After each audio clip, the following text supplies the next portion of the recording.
bagus. Kemudian anak-anak begitu antusias seperti itu. Anak-anak semakin semakin senang ya. Karena begini, kalau ditanya bagaimana tadi, suka kan banyak sekali dan kegiatannya meningkat seperti itu. Bisa belajar tentang anti korupsi dan kantin kejujuran. Terus? Di sana kita mengambil nilai, kita harus jujur dalam keadaan. Anti korupsi adalah mengambil hak yang bukan milik kita. Contohnya, kita mengambil 2 gorengan tapi kita hanya membayar 1. Anti korupsi itu kurang lebih kita berbuat jujur dan tidak mengambil hak milik orang lain. Itu anak-anak memang harus diterapkan untuk jujur ya. Jadi contoh nih, kalau misalnya di kantin kejujuran yang ada itu koperasi buku tulis itu misal. Jadi anak-anak di situ bapak ibu guru hanya memantau. Jadi misalnya buku tulis harganya berapa? 5.000. Ya di situ nanti anaknya menulis. Jadi 5.000. Kalau kembali ya kembali. Nah nanti kita akan menghitung, mencocokkan bener nggak tadi seharian anak-anak itu berjualan bukunya habisnya sekian, dapat uangnya sekian. Oh benar, berarti mereka memang harus diterapkan untuk kejujuran. Oh, berarti warung kejujuran tetap dipantau sama guru-guru? Tetap dipantau. Kita mengambil barangnya, lalu kita membayar, lalu mengambil kembalian itu dengan jujur. Ilmu yang aku dapat sih, kita harus selalu jujur ya. Soalnya itu kan juga termasuk membuat dosa dan mengambil hak yang bukan milik kita. Jujur ini tuh melatih anak-anak untuk jujur dengan dia membeli sesuatu di kantin itu dan membayar sendiri dan mengambil uang kembaliannya sendiri.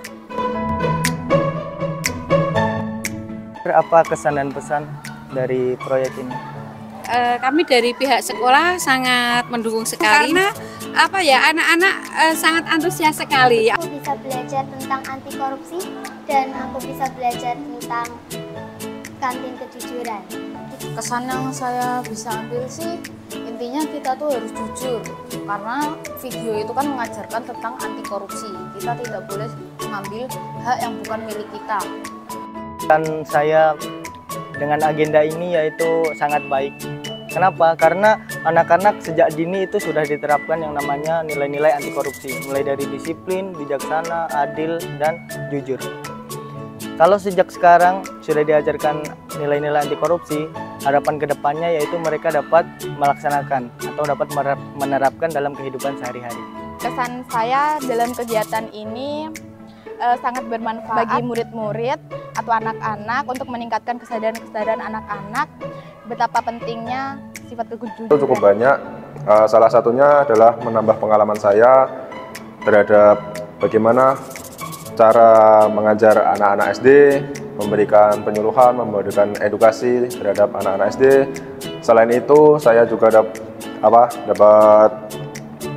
belajar, dapat berlatih tentang public speaking agar lebih baik lagi dan sangat menyenangkan.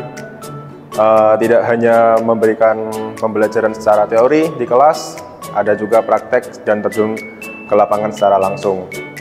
Katakan tidak untuk korupsi. Dengan belajar berperilaku jujur, katakan benar jika itu benar, katakan salah jika itu salah. Dengan berperilaku adil, memberikan sesuatu sesuai haknya, tanpa membedakan suatu golongan. Jujur dan adil merupakan awal dari kebahagiaan serta kunci kesuksesan. Bagi seorang siswa, hal tersebut sangat penting dan harus diwujudkan.